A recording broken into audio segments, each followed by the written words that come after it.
sa bayan ng Balungaw, Pangasinan. So Balungaw tapos taga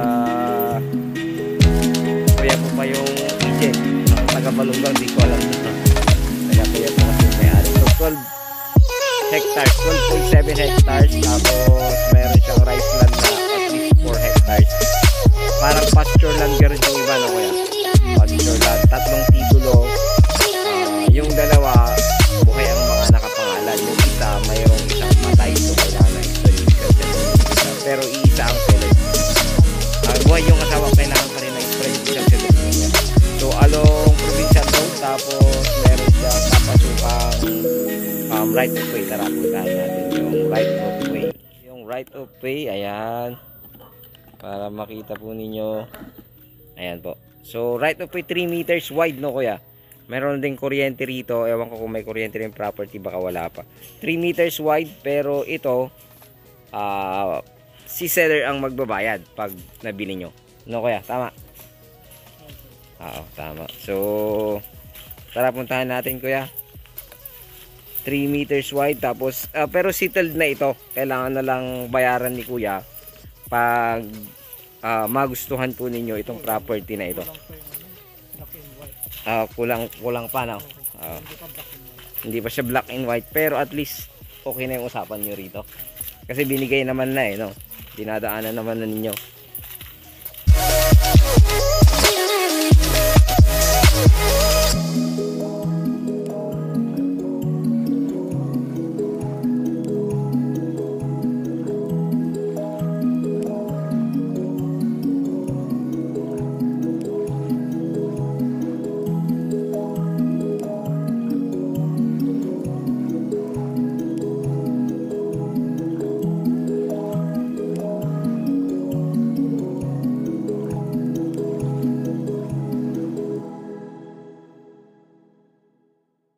Property, ayan, kung makikita nyo, ganda. So andito sa loob yung ganda ng property, ayan.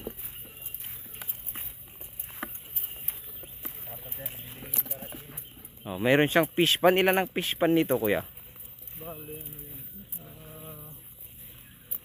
Pag ganito na siya. Oh sir, malapad dito, mas maiksi ron sa kabila. Pag ganito no, padiretso yan, palapad dito. Meron siyang daanan ng tubig rito sa gitna. Ayan.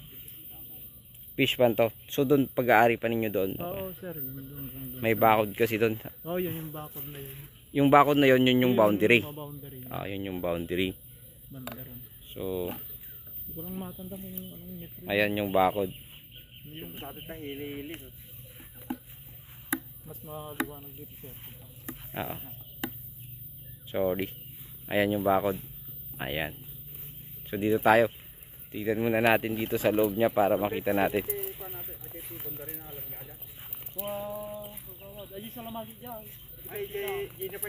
So mula dito sa part na ito, pakita ko lang sa inyo. Wait lang. Ayan. Simula doon sa part na yun, yung pinanggalingan natin, doon sa mula sa right of way. Ayun, pa ganito siya.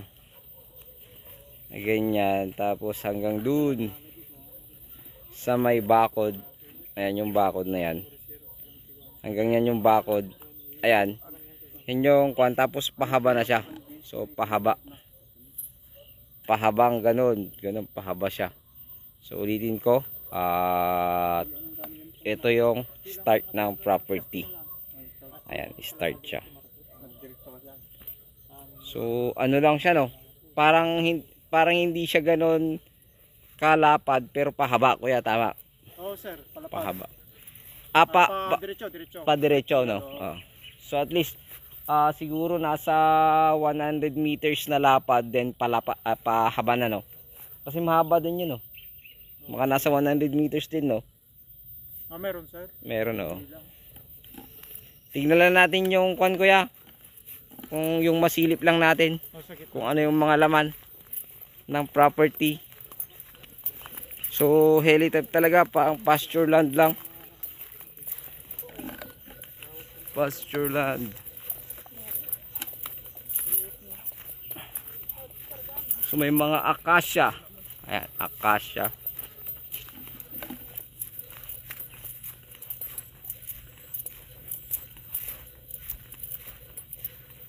Tapos iba't ibang klase ng puno, yung punong gubat. Ayun, mga punong gubat. So paalala, please join po ang aking listing group, lot listing group. Agent Joel lot listing group. Paki-join po ako. Maraming salamat po. So acacia, tapos mga ano no, berries lang. Acacia, ayan, mandiri kakao. Yun, may rice land siya. So sabi nga ni kuya, nasa ang sinasaka ngayon nasa 4 hectares more or less. So dito yung sinasabi ni kuya na pwede kang kumuha ng pantabon doon sa daan para gawin mong rice land, no kuya? Yung iba. Oo, sir. Pwede, Ay, oh. sir, kasi malakas ang tubig dyan. Yun. Doon sa part na yun. Yun yung malakas ang tubig. Doon ako Doon sa saging. Doon yung dating bukal.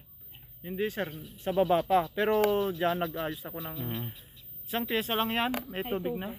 Pabaon. So mayroong deep well dyan. Oo sir. Sa part na yan. So ayun, oh. So yun yung boundary kanina. Meron pang makikita dyan kuya? Oo sir, doon mas maliwanag dyan. Sa gitna. Tingnan lang natin. Para makita ng mga potential na magiging bibili or so medyo bago tayo sa paggamit ng gimbal. Ayan.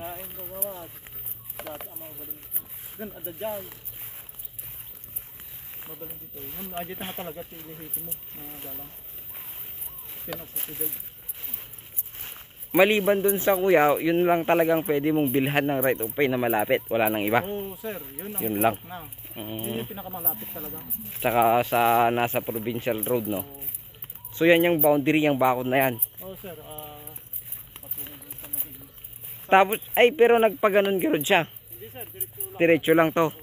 Hindi lang nila nabakuran dyan. Oo sir, hindi lang nabakuran ng iba, yung may-ari na naman yan kasi. Okay. Kaya hindi nabakuran.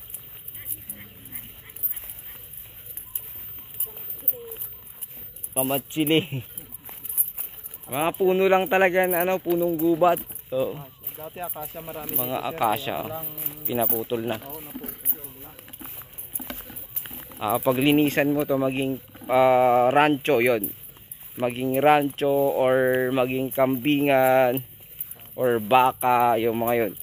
Pwede rin ito sa ano sa integrated farm lang, hindi pwede na kasi sa Balungaw ang kwan ngayon, ang poultry, hindi na pwede. Ayaw na ni Mayor, ayaw na ng Mayora. So yung piggery naman pwede naman, kaya lang maliit yata yung 3 meters wide eh. Kasi nakuha nyo na yan. Okay, sige. Yun na yung na-video natin kanina, no?